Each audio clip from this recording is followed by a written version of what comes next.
हम 18 साल 2.5 महीने करीबन एमएलए रहे तो 5 बार, लेकिन समय 18 साल 2.5 महीने।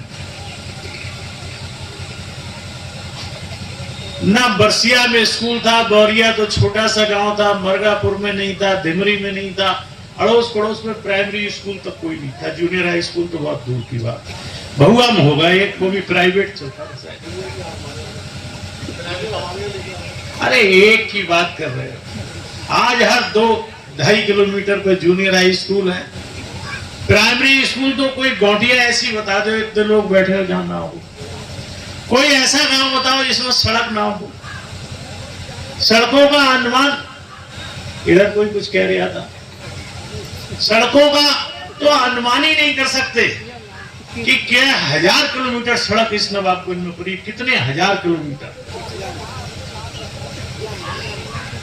जुबेदा के पीछे वो उद्योग का वो बना हुआ था, वहां तक सड़क थी, और वो भी बनी हम लोगों की सरकार में थी। तो साथियों, जहां काम की बात है, आप चले जाओ अलैया टांडा में इंटर कॉलेज है, बरसिया में सरकारी नहीं बना तो प्राइवेट सेक्टर में हायर सेकेंडरी स्कूल खोल दिया था। मुन्ना जी से हमने की बात, खोलो, बहुत जरूरत है। बच्चे कहां पढ़ने जाए, भूटा जाते थे। मेरे हायर सेकेंडरी स्कूल है, जो जागीर में हायर सेकेंडरी स्कूल है। बैठे पुरुषोत्तम जी, इनके गांव में मोहम्मदपुर में स्कूल है। कई इंटर कॉलेज बनवाए, तो डिग्री कॉलेज बनवाए। आज तक आपके भटपुरा के डिग्री कॉलेज में पूरे मास्टर नहीं है। एक जीटीआई बनवाई, और इस प्रदेश में तो 109 जीटीआई 16 और 17 में माननीय अखिलेश जी ने बनवाई। आप जिक्र कर रहे थे, काम तो बहुत हैं ऐसे जिन्हें गिनाया ही नहीं जा सकता। और 109 जीटीआई क्यों बनवाई? इसलिए गरीब का बेटा, मात्र फीस थी 6000 रुपए साल, 18,000 रुपए में जीटीआई हो जाती थी। गरीब का बेटा जूनियर इंजीनियर बन जाए, और व्यवस्था करने जा रहे थे, सरकार नहीं बनी कि इन लोगों को बाहर भेजने की व्यवस्था, इन जूनियर इंजीनियरों को विदेशों भेजने की व्यवस्था थी। माननीय अखिलेश यादव जी की मेरी स्वयं बात हुई थी। मैं एक बार, मुझे उनने एक देश में भेजा, वहां बहुत सारे नौजवान एयरपोर्ट पर बैठे हुए थे, लग रहे थे ये हिंदुस्तानी है। मतलब दर्द कि इतने लड़के क्यों? हम गए, उनसे पूछा कहाँ रहते हो, कौन से देश में रहते हो? बोले हिंदुस्तान में। हमने, और हिंदुस्तान में भी सबसे ज्यादा उत्तर प्रदेश के थे। वो दलाल के माध्यम से विदेश में नौकरी करने गए, पासपोर्ट जब्त ले लिया, और उन्हें जंगल में कराची खेती किसानी के लिए भेज दिया। 2 साल से ना तो घर परिवार की उन्हें कोई खबर थी, और ना उनकी घर परिवार को खबर थी। जैसे तैसे एम्बेसी पहुंच गया एक लड़का, भाग भूग के 2 साल बाद, तो एम्बेसी वालों ने उन बच्चों को निकलवाया और हिंदुस्तान वापस भेजा।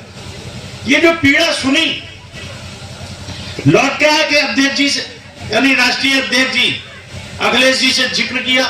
उनने तुरंत टेक्नोलॉजी का जो मिनिस्टर था, कौन से मिश्रा थे, अभिषेक मिश्रा, उन्हें बुलाया, और हम तीनों लोग बैठे, और ये तय हुआ कि आईटीआई और जीटीआई करके गरीब बेटों को पढ़ाने का काम करें, और इन लोगों को विदेश भेज के जो रुपया देना चाहिए, बड़ी तनख्वाहें इनके घरों को आए, और उत्तर प्रदेश में गरीबों में खुशहाली पैदा हो।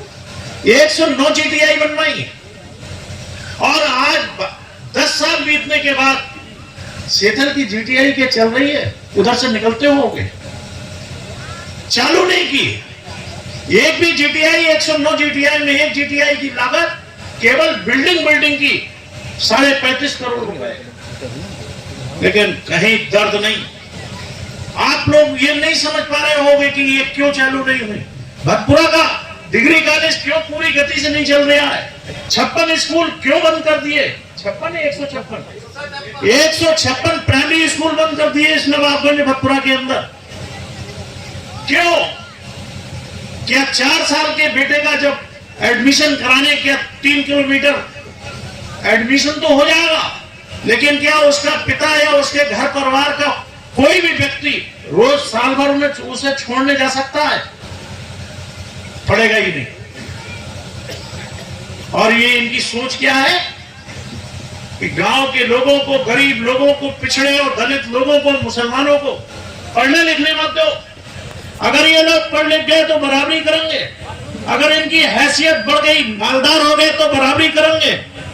इनके एक नेता ने, आप लोग भूल जाते हो बहुत सारी बातें, जब 22 के चुनाव से पहले 25 अक्टूबर 2021 को कुलड़िया में बहुत भारी मीटिंग हुई थी एक स्कूल में।